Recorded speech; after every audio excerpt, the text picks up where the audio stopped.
Poštovani gledatelji, dobar vam dan. U vijestima dana donosimo katolički blagdan Svetkovina presvetog tijela i krvi Kristove. Braniteljske udruge Zadarske županije i grad Zadar organizirali su pjesničku večer u čast poginulim braniteljima Zadarske županije. Predstavljen život Novigrada kroz arheološke podatke i pisane izvore. U sklopu večernje scene premijerno prikazan film Svatko u svom filmu.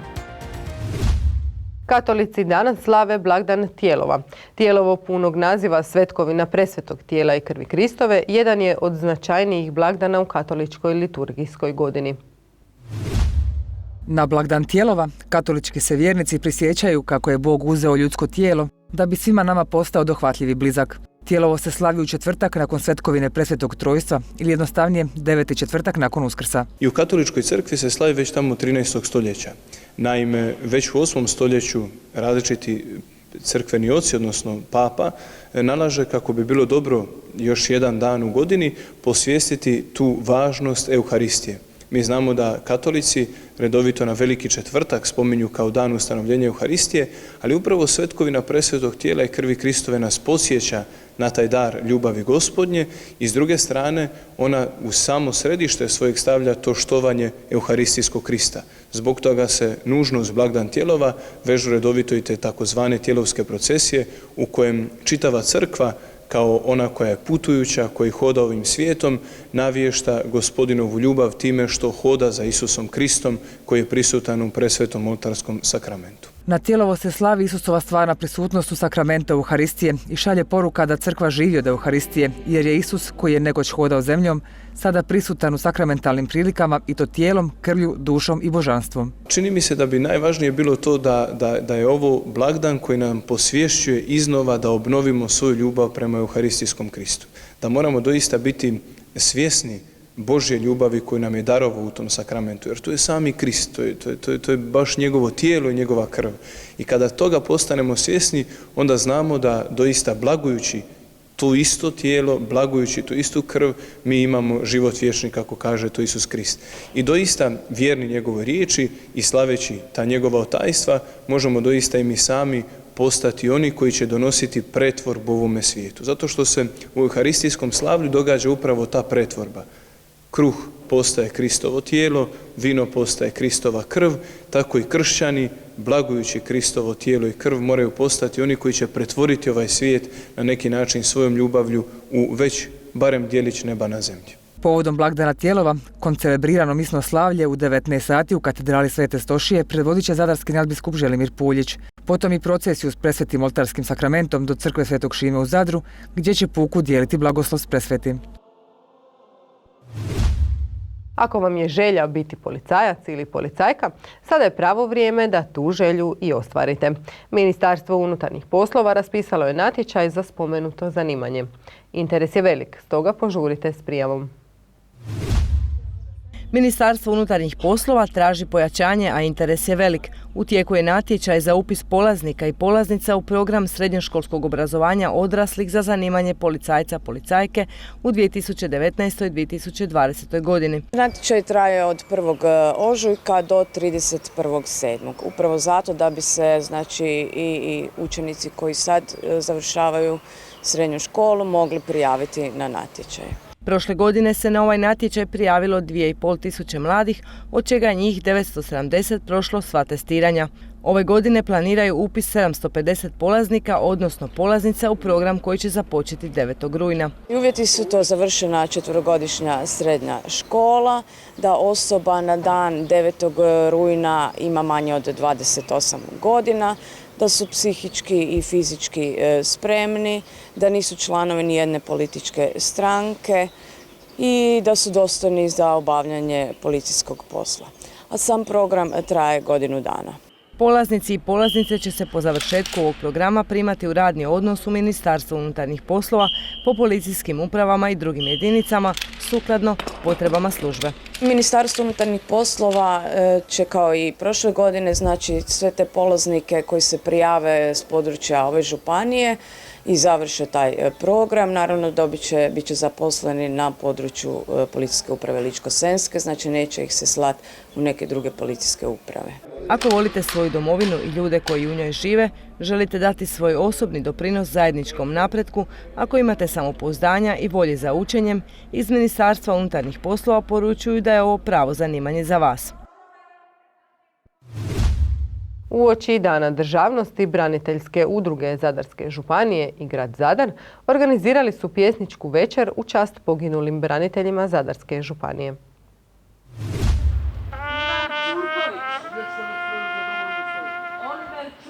Mladen Avijani, u vječnom stroju za domovinu svoju.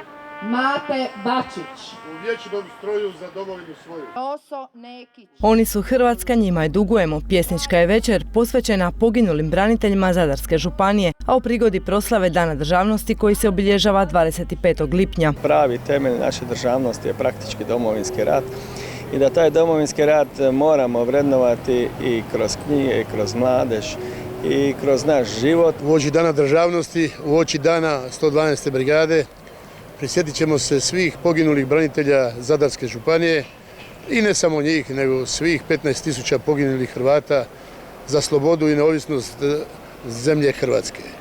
Na njihovim kostima ona počiva, na njihovim kostima raste, a u njihovim venama koje nisu propale, još struji ona ista krv i ova će zemlja rasti, zahvaljujući njihovoj žrtvi i njihovoj slobodi. Zato smo večeras tu. Grad Zadar stoji i stajaće iza svih braniteljskih udruga, istaknuo je gradonačelnik Dukić. U susret Danu državnosti u Valijazine, pored spomenika, okupile su se sve braniteljske udruge Zadarske županije, prisjećajući se svih žrtava. Vjerujem da njihovo zajedništvo mora biti što čvršće i da oni to održavaju, jer ako mi ne držimo, onda nas ni djeca neće podržavati. Simbol Domovinskog rata koja je posvećena svim poginulim, ne samo poginulim Zadarske županije, nego svim poginulim koji su sudjelovali u obranu grada, našeg grada Zadarske županije.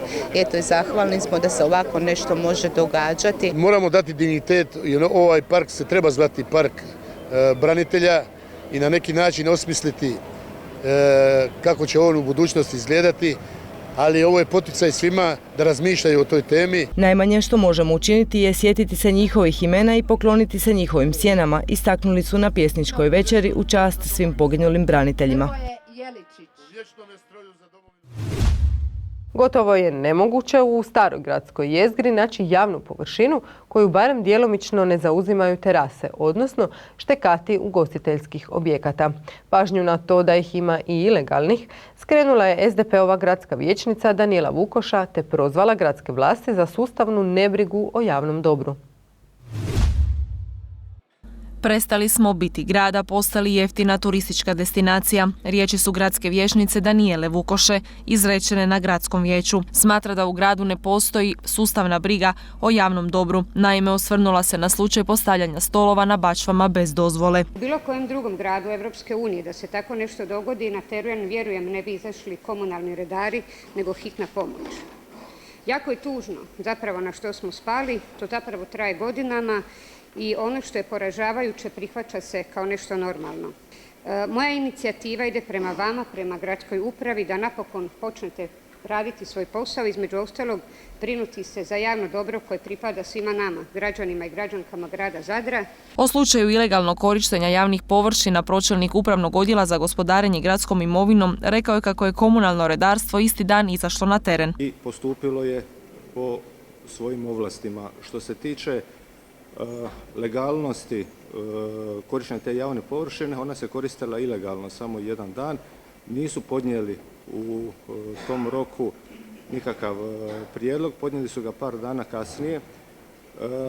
Sve javne površine na području poluotoka koje su nove ili su u pripremi, mi u komunikaciji sa konzervatorskim odjelom donosimo zajednički zaključak. Ovdje je bio odmah nakon izvješća prema konzervatorima bio je negativan zaključak da se može to odobriti i znači tom društvu nismo dozvolili korištenje te javne površine do danas. Vijećnica Vukoša potom je upitala zašto ljudi u ovom gradu misle da mogu ilegalno koristiti javne prostore. Ako ne misle da im gradska uprava ne može ništa. odnosno da vas kao gradsku upravu nije briga za javni prostor. Ja ne vidim nikakav drugi zaključak. Ilegalnih zauzimanja javnih površina nema. Da nas nije briga, ona bi tu ostala. Tomislav Korona poručuje da su poduzeli sve kako bi se ilegalno postavljeni stolovi maknuli. Poznato je kako Zadru nedostaje hotelskih smještajnih kapaciteta. Stoga je ideja o izgradnji hotela u bivšoj Marasci zvučala obećavajuće. Potencijala je puno, početak izgradnje još se čeka. Kad će i hoće li uopće započeti izgradnja hotela u bivšoj Marasci koji je trebala graditi Doguš Grupa, upitao je Mladen Malta, gradonačelnika Branka Dukića, na sjednici gradskog vijeća. To pitanje postavio je i prošle godine u travnju, a tada je rečeno kako se ide u realizaciju projekta. Evo, prošlo je godinu i 2 mjeseca, hotel se ne gradi i kako stvari stoje, ako je istina da je Doguš Grupa o nekim problemima i diže sidro iz Zadra, Šibenika, evo vidim košarkaški klub Šibenik je otkazala, Dubrovnika. Meni sad nije jasno tko je tu budala, tko pametan, tko je od riječi, tko laže, tko maže, tko investira, tko radi, tko ruši. Jasno mi je jedno da hotela nema ni na vidiku.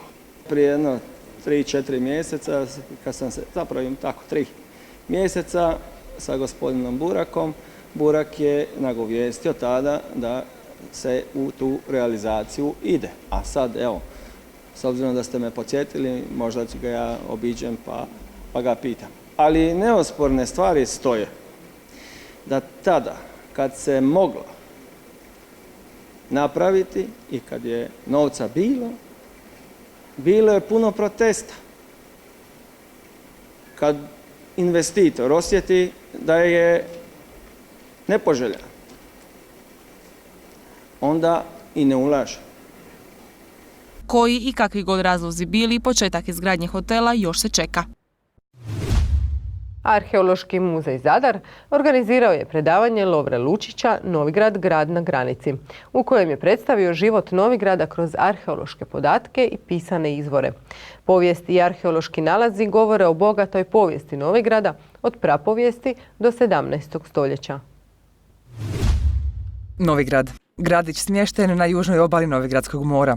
U srednjem vijeku i sve do druge polovice 16. stoljeća, Novigrad je sa svojom utvrdom bio središte šireg dijela sjeveroistočnih ravnih kotara, zvanog distrikt ili kotar. Imao je veliko strateško značenje i kao takav bio jedan od ključeva u obrani Zadra u vrijeme prodora Osmanlija. Naseljen je od brončanog doba s gradinskim naseljem na mjestu današnje tvrđave, otkad ovaj kraj naseljavaju Liburni. Utvrda i naselje nastavili su život i u rimsko doba kao i nakon doseljenja Hrvata u 7. stoljeću, što dokazuju razni ostaci posebno crkve i dijelovi crkvenog namještaja. Novigrad ima kontinuitet razvoja od prapovijesti. To zaključujemo po arheološkim nalazima koje nalazimo na poziciji tvrđave, na poziciji znači figuri se, to je brdo nasuprot tvrđave. Isto tako postoje 2 gradine iz prapovijesti, znači jedan nasuprot druge u Dragi. Zašto baš te istorene pozicije? Znači u prapovijesti u Libursko doba, isto tako i u Brončano, bile su naseljeni povišene radi lakše obrane. Ta pozicija na tvrđavi isto tako je naseljena i u doba Rima, što zaključujemo po nalazima antičke numizmatike, antičke keramike. Bianchi donosi podatak da je isto tako tu bila rimska utvrda, ali možda još i pogodniji položaj za razvoj naselja ispod same tvrđave, na položaju oko Svete Kate. Taj položaj je zaštićen od vjetra. Novigrad ima odličnu luku koja je zaštićena od bure, koja na ovom području radi puno štete i u biti to je najsigurnija luka na području oko Novigradskog mora, a to je bilo jako važno u prošlosti jer znači najbrži vid transporta kako robe, tako i ljudi je išao morem. Kasnije isto tako ta luka ima jako veliku važnost. Znamo da je u doba turskih ratova Novigrad bio najvažnija i jedina neosvojena utvrda na području unutrašnjosti ravnih kotara, te se često ističe kao ključ obrane Zadra, ključ obrane otoka Paga, a posebno tome i Veneciju. Tvrđava Fortica poznata je između ostalog i po tome da je 1386. godine u njoj zatočena hrvatsko-ugarska kraljica Marija Anžuvinska i njena majka Elizabeta Kotromanić, žena Ludovika I. Anžuvinca i kći bosanskog bana Stjepana II. Kotromanića. No ima Novigrad još priča koja treba spomenuti. To je jedan vrlo zanimljiv dokument koji nam ovako možda malo i u vidu jednog romana pruža jednu epizodu iz života Novigrada tog doba. Znači, radi se o vremenu neposredno pred Ciparski rat, kad se u Novigradu, uostalom kao i u Zadru i u drugim gradovima Dalmacije, rade velike pripreme na obrani. Utvrđuju se gradovi, zidine, prilagođava se sve novom vidu ratovanja. Znači, to je vrijeme pojave artiljerije, kada srednjovjekovne utvrde postaju zastarile i nisu više adekvatne za obranu. Tako se u Novigradu provodi veliki radovi, u pogonu je cijelo mjesto, vojnici u mjestu. U to vrijeme vodio je te radove Alessandro Dell'Arma, mletački zapovjednik ratnog broda i u Zadru se vodi jedna parnica između njega i Novigrađana, gdje ga Novigrađani tuže radi loših uvjeta rada.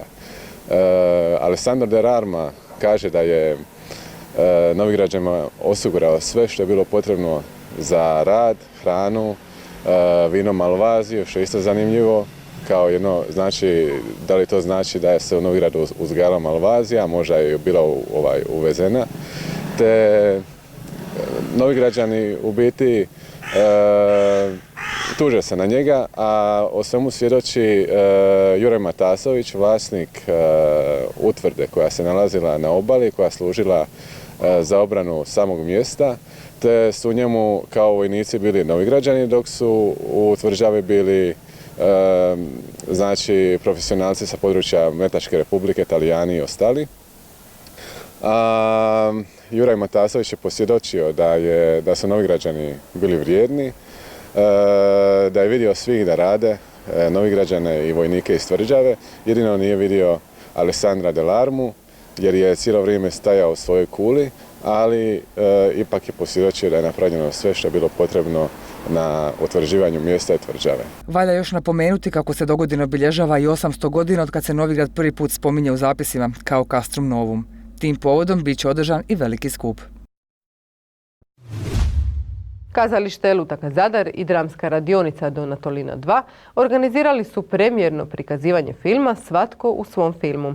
Ova premijera je organizirana u sklopu večernje scene. Svatko u svom filmu. Što mlade muči, što ih zanima, o čemu sanjaju i čega se boje. Netipičan film o tipičnim mladenačkim temama u kojem su akteri dio jednog razreda. Zapravo večeras imamo projekciju filma na kojem smo radili od 1. mjeseca do sad nedavno. Film je to zapravo nekako o tipičnim mladenačkim problemima koje smo prikazali na možda malo netipičan način, gdje smo probali zaviriti u dubinu nekakvog osnovnoškolca i kako se on nosi zapravo sa današnjim svijetom, sa današnjim nedaćama, i to je nekakva tematika kojom se bavimo zapravo. Ovaj film još je jedan dokaz kako suradnja i udruživanje snaga iznjedre malo remek djelo. S djecom je često izazov raditi, ali rijetko kada taj trud bude nenagrađen. I Karakašić priznaje. Naporno, zaista naporno, ali zapravo i veselo je i stvarno daju ti nekako još energiju, nekakav kik i otkriješ i samo sebi nekakve stvari koje možda nekad zatomiš, tako da uvijek je to nekako obostrano zadovoljstvo. Ova sezona je na svom kraju i valja se pripremati za iduću. Što ona donosi, još nije poznato. Još je sve nekako u povojima, a sve ovisi isto i o polaznicima, otvoreni smo za sve sugestije, tako da bilo bi najbolje da se opet bavimo pola kazalištem, pola filmom, a to ćemo još vidjeti. Donatolina je dramsko-lutkarska radionica Kazališta Lutaka Zadar, gdje se pod stručnim vodstvom može naučiti glumiti, pjevati, plesati i stvarati svojim rukama, a plodovi njihovog stvaranja nikoga ne ostavljaju ravnodušnim.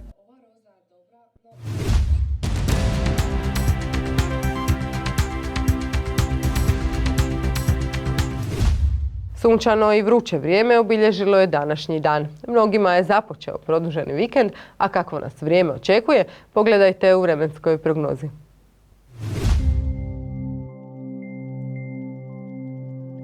Danas je prevladavalo sunčano i vruće vrijeme. Puhao je slab do umjeren jugozapadni vjetar. Jutarnja temperatura zraka od 21 do 23, najviša dnevna od 23 do 28 Celzijevih stupnjeva.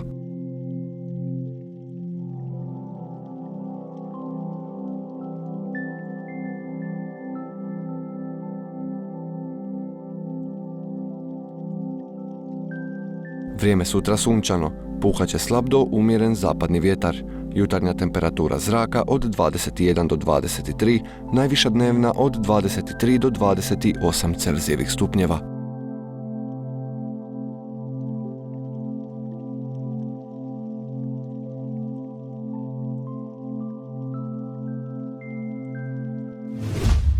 Pratili ste vijesti dana Adriatic televizije. Hvala vam na pozornosti. Ugodan nastavak večeri.